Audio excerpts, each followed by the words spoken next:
Rapat paripurna penyampaian pendapat akhir fraksi DPRA terhadap rancangan kanun APBA tahun 2021 diwarnai aksi mogok makan elemen sipil anak muda menggugat. Mereka meminta pihak pemerintah Republik Indonesia dan GAM agar serius merealisasikan poin-poin MOU Helsinki sekaligus kekhususan Aceh dalam waktu dekat.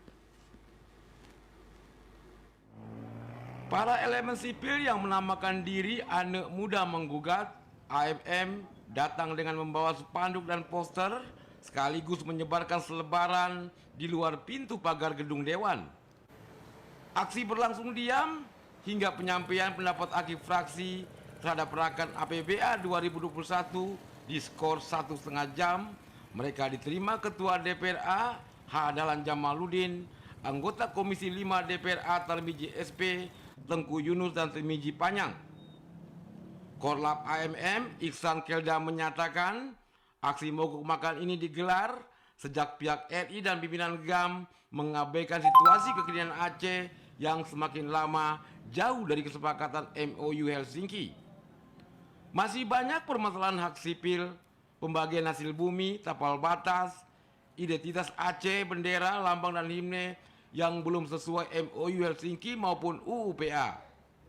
Ketua DPRA H. Dahlan Jamaluddin menyambut baik kedatangan peserta aksi dan diupayakan terwujud kedamaian yang abadi di Aceh.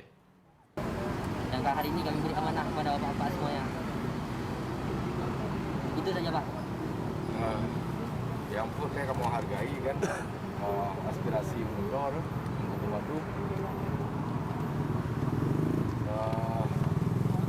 dan kamu boleh sampaikan ada aja nggak boleh mogok makan. Tapi sebagai bentuk sikap dan pilihan politik Urundo terhadap tuntutan Urundo kamu hargai, kamu apresiasi dan tidak banyak hal yang dia mau berbuat, tapi memang sebagai bentuk penghargaan terhadap aspirasi politik dan hak demokrasi Urundo, silakan madam. Representatif dari AMM akan ditampung dan didiskusikan dengan anggota maupun fraksi DPRA pasca 15 tahun perdamaian Aceh.